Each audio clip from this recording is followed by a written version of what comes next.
Hello, UCAR. Peter Christensen here, coming to you from the CEO's desk. So, again, we're going on users' requests. So, this one comes from Heather, and I've actually had this one a few times.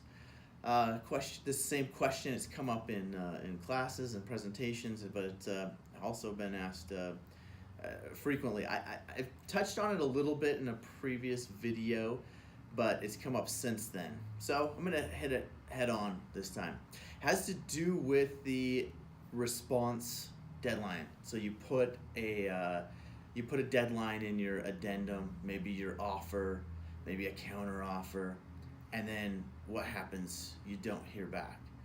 And in the case that was thrown out, 24 hours, you give them 24 hours and they don't respond. What do? Trick is that we're not addressing it correctly. It is not a response deadline. So look closely at the addendum, and it is in fact an acceptance deadline. So there's a big difference there. I mean, it's subtle in its semantics, but it's a big difference in how it applies. So a response deadline would tell them that there's now some responsibility on the other side to respond. But an acceptance deadline simply says, hey, this is only good until this deadline. And therefore, if a seller or buyer does not respond, does not click counter, does not say anything, then that offer is dead, right? Because it has an automatic termination on the acceptance deadline. So you can't accept it an hour later, 24 hours later.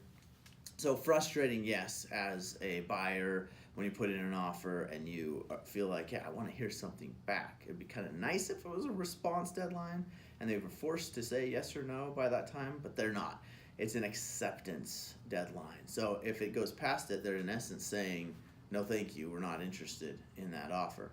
Now, put yourself on the other side of that coin, and is it nice to get an answer? Yes. Is it nice to get a response? Yes. So is it a best practice when you can to let the other side know that, hey, we're not going to go with that? And maybe you can't get your client, your buyer or seller, to actually check, reject it. But let them know. It'd be nice to let them know. A text, a phone call, an email. Hey, it doesn't look like my buyer is going to take your counter offer. My seller is going to take your offer. They're not going to accept the terms of that addendum, whatever the case may be. Just so the other side knows, because as we know, information is what we're after, and clarity for our clients is what is our goal. So keep that in mind. It's not a response deadline. It's an acceptance deadline. So they're not actually required to say anything, but it is nice when you can to get that in writing, signed, and back to the other side. And if that's not possible, to at least let them know what's going on. So hopefully that helps. Keep it coming. I think we got one more week for the user requests. So throw a request in the comments, and we'll see what we can get to. As always, this is not intended as specific legal advice. This is legal information only. If you need specific legal advice, contact your attorney. Thanks for tuning in. Have a great day.